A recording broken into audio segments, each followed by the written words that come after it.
स्वागत है सभी का हमारे एक प्यारे स्टडी चैनल में। आज की इस वीडियो में हम जानेंगे टॉप 50 सब्जेक्टिव क्वेश्चन। केवल क्वेश्चन से हम आपको रूबरू कराएंगे। इसका आंसर चाहिए तो कमेंट में बताइएगा। इस क्वेश्चन से आप सदा सतर्क रहें क्योंकि ये क्वेश्चन बार बार पूछा जा चुका है। तो चलिए स्टार्ट करते हैं। पहला देखिए जो क्वेश्चन है, वैद्युत क्षेत्र क्या है। फिजिक्स का ये क्वेश्चन है, वैद्युत क्षेत्र क्या है, इसका गणितीय अभिव्यक्ति कीजिए। इसका गणितीय अभिव्यक्ति मतलब ज्ञात कर इसका परिभाषा भी लाना है। अगला जो क्वेश्चन है, गॉस के नियम को समझाएं और इससे दो अनुप्रयोग लिखें। जो गॉस के नियम को समझाएं और इसके दो अनुप्रयोग भी लिखें। अगला जो क्वेश्चन है द्विघुतीय आघूर्ण यानी डाइपोल मोमेंट क्या होता है, इसके बारे में बताना है आपको। अगला जो क्वेश्चन है, विद्युत विभव इलेक्ट्रिकल पोटेंशियल क्या है। फिर अगला जो क्वेश्चन है, धारिता का परिभाषा दीजिए। फिर अगला जो क्वेश्चन है, दो समांतर प्लेट संधारित्र की धारिता का व्यंजक व्युत्पन्न ज्ञात कीजिए। अगला जो क्वेश्चन है, ओम का नियम क्या है, इसे व्याख्या कीजिए। विद्युत धारा और विद्युत शक्ति में संबंध लिखिए। प्रतिरोध और चालकता में अंतर लिखिए। जो नवा क्वेश्चन है, प्रतिरोध और चालकता में अंतर लिखिए। 10वां जो क्वेश्चन है, फेरेड के विद्युत चुंबकीय प्रेरण का नियम क्या है। अगला जो क्वेश्चन है, आत्म प्रेरण और परस्पर प्रेरण के बीच अंतर ज्ञात कीजिए।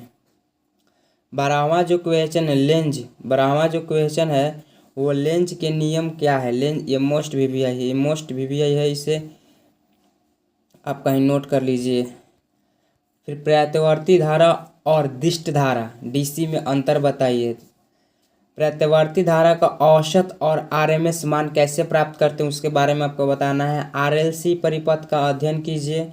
अगला जो क्वेश्चन है, स्थिर चुंबकीय क्षेत्र और बदलता हुआ चुंबकीय क्षेत्र में क्या अंतर होता है। जो स्थिर चुंबकीय क्षेत्र होता है और बदलता हुआ चुंबकीय क्षेत्र में क्या अंतर होता है, वही आपको ये पूछ रहा है ये क्वेश्चन। अगला जो क्वेश्चन है, एम्पीयर का परिपथीय नियम समझाएं या लिखें। इसका अर्थ यही हुआ, एम्पीयर का परिपथीय नियम समझाएं या लिखें।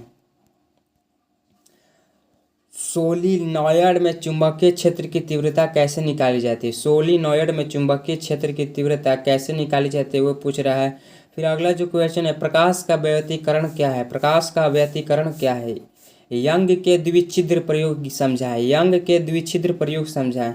विवर्तन और ध्रुवण में क्या अंतर होता है। अगला जो क्वेश्चन है, रदरफोर्ड का परमाणु मॉडल क्या है, इसे भी समझाने के लिए पूछ रहा है। अगला जो क्वेश्चन है, हाइड्रोजन स्पेक्ट्रम के लिए ब्लम्बर श्रृंखला की चर्चा करें। मोस्ट वीवीआई सब्जेक्टिव क्वेश्चन है, इसे 5 मार्क्स में भी पूछ सकता है, 3 मार्क्स में, 2 मार्क्स में भी पूछ सकता है। बोहर के सिद्धांत की मुख्य बात समझाएं। संलयन और विघटन में अंतर समझाएं। अगला जो क्वेश्चन है, फिर नाभिकीय ऊर्जा का सिद्धांत लिखें। फिर जो 27वां क्वेश्चन है, द्रव्यमान अधिशेष मास डिफेक्ट और ऊर्जा बंध क्या होता है। फिर उससे जो अगला क्वेश्चन है, पीएन संधि डायोड, ये जो मोस्ट वीवीआई से कहिए आप सब्जेक्टिव भी हम ले आएंगे। पीएन संधि डायोड क्या है। ट्रांजिस्टर का कार्य और प्रकाश बताएं। ट्रांजिस्टर का कार्य और प्रकाश बताइए। लॉजिक गेट के प्रकार और उनके उपयोगों को समझाएं। लॉजिक गेट जो होता है, जो मोस्ट वीवीआई क्वेश्चन है, इसे यहाँ पर 2 मार्क्स का क्वेश्चन ये बनता ही है हर बार। इसके प्रकार और उपयोग भी बताना है। अगला जो क्वेश्चन है, मात्र 10 क्वेश्चन बचा है और वैल्यू 20। संचार प्रणाली के लिए मुख्य घटक क्या है। मॉड्यूलेशन क्या है, व्हाट इज दिस मॉड्यूलेशन क्या है, इसका अर्थ पूछ रहा है, परिभाषा पूछ रहा है। उपग्रह संचार की प्रक्रिया को समझाएं। उपग्रह जो होता है संचार की प्रक्रिया को समझाएं। अगला जो क्वेश्चन है, किरचॉफ के नियम क्या है। अगला जो क्वेश्चन है, वैद्युत चुंबकीय तरंगों के गुणधर्म लिखिए। फिर अगला लेजर, ये भी काफ़ी महत्वपूर्ण प्रश्न है। लेजर, इसकी परिभाषा और उपयोग दोनों समझाना है।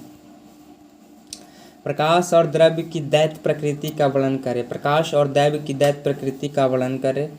फोटो इलेक्ट्रिक प्रभाव के नियम लिखिए। नाभिकीय विखंडन में उपयोगी ईंधन क्या होते हैं। नाभिकीय विखंडन में उपयोगी ईंधन क्या होते हैं। जेनर डायोड का उपयोग और कार्य समझाएं। जेनर डायोड का उपयोग और कार्य समझाएं। न्यूटन के गति के नियमों को परिभाषित करें। न्यूटन के गति के नियमों को परिभाषित करें। अगला जो क्वेश्चन है, शक्ति गुणांक पावर फैक्टर क्या होते हैं। नाभिकीय क्रिया और ऊर्जा की तुलना कीजिए। अगला जो क्वेश्चन था 44वां क्वेश्चन है जो प्रतिरोधकता और चालकता में संबंध लिखिए। प्रतिरोधकता और चालकता में संबंध। जो 45वां क्वेश्चन है वोल्टता और धारा के बीच संबंध को समझाएं। वोल्टता और धारा के बीच संबंध को समझाएं। 46वां जो क्वेश्चन है द्रव्यमान और ऊर्जा का संबंध समझाएं। द्रव्यमान और ऊर्जा का संबंध। 47वां जो क्वेश्चन है गामा किरणों के गुण और उपयोग लिखे। गामा किरणों के गुण और उपयोग लिखे। 48वां जो क्वेश्चन है बैरोमीटर और विद्युत मापी यंत्र में क्या अंतर होता है। अति चालकता क्या है। अगला जो क्वेश्चन है अति चालकता सुपर कंडक्टिविटी। जो 50 और लास्ट क्वेश्चन है रोबोटिक्स में भौतिक का महत्व समझाएं। रोबोटिक्स में भौतिक का महत्व समझाएं। तो ये थे कुछ मोस्ट वीवीआई सब्जेक्टिव क्वेश्चन जिससे आपको नोट कर लेना चाहिए या इस पर ध्यान देना चाहिए। तो आज की इस वीडियो में इतना है, मिलते हैं नेक्स्ट वीडियो में।